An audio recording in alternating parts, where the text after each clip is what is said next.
just like any other species. We're meant to be doing something in this, playing a role in this world. Just like the worker ant and the queen ant, and we are meant to be playing a role in this world. And your role is probably helping people become a better version. We are talented at different things. You're talented at almost everything, but you have higher talent and higher potential in certain areas. And these actually, now I understand a lot more. This podcast is not the result of only reflection and experience, but this podcast is part of who you are.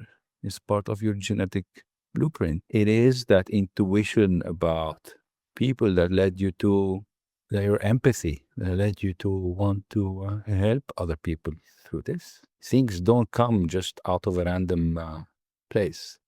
We totally neglect the influence of our roots and blame it all on those last few events that we can remember. Otherwise, we skip a big period of our life and we remember the last few and a lot of what happened during childhood. Everything in between, we tend to skip, right? We even lose memory of that period sometimes. But it's not only that. There's also what we were born with, and that plays a very big role.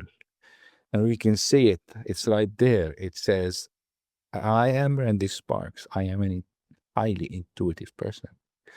My mission, my purpose is to help other people somehow.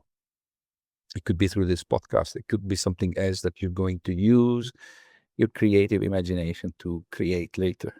But this, just like any other species, we're meant to be doing something in this, playing a role in this world.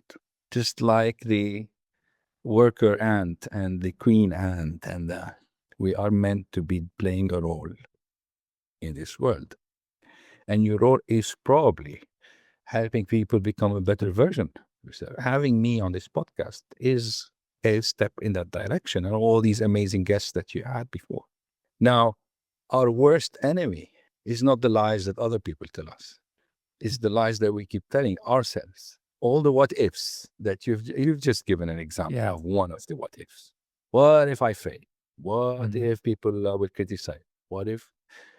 And it leads to every time you sacrifice something, automatically gaining something else.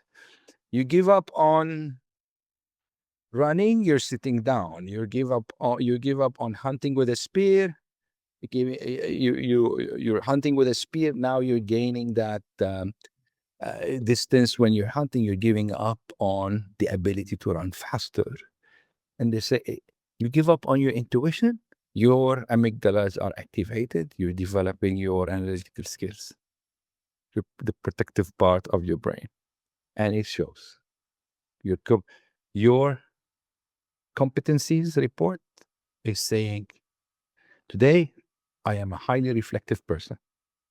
I use my abstract reasoning to analyze, validate, and make sure that the next step is the correct one, which is great. Congratulations. But is it coming at the expense of the other voice inside you that tells you it feels right? I like that person. If he feels nice. And it's the other voice that says, yes, but let us wait. Maybe he's this and maybe he's going to do that. And the interesting thing in this is that while we think that this is only protecting me, there's no harm in this. I'm just protecting myself. It's not true. There's a lot of harm because every time we're protecting ourselves, we're altering the journey of the other person. We're putting the other person in a position where they have to prove that they're worthy of the trust. They have to prove that they're a good person. And it's already changing the dynamics. We're infusing this toxicity without, why justifying it with, I'm just only trying to protect myself and don't want to go through the pain again.